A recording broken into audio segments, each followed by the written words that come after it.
In 2006, I was deployed with the Canadian military to Afghanistan. They sent us to the Kandahar region. After leaving Kandahar city, we begin the road to Panjwai. This is a difficult road, very hard road to be on. All the roadside bombs, a lot of ambushes. It wasn't a question of if a roadside bomb was going to go off. It was more of when and where. During one operation, I specifically remember, we were in a pretty tight spot, in a bad situation. Only one real image kind of went through my mind in that moment was this. My mom and dad's house in Calgary. All I could think about was someone going up and knocking on that red door. People there telling her that her son's never going to come home.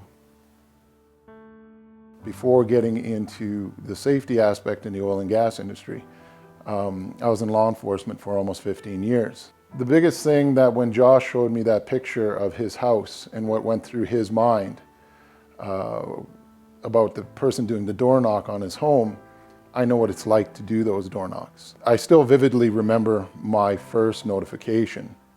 So I walked up to the house, I rang the doorbell, nothing, nobody awake. So I ring the doorbell the second time, the lights go on inside the house, an older woman comes to the door. And I had to inform her that her two sons had died in an ATV accident that night. The part of that scenario that I didn't think of was how she would react. Since the statistics started being collected on Highway 881, the official tally is 36 to this point, and it's still growing. And what I find amazing is that in Josh's story about the Summit Highway, in a war zone where people are actively trying to kill each other, they've only had 16. So that highway, Highway 881, can effectively kill us quicker, twice as fast as a war-torn highway can. When you look at this map of Highway 881 that the coalition put together, every one of those red dots, those are fatalities.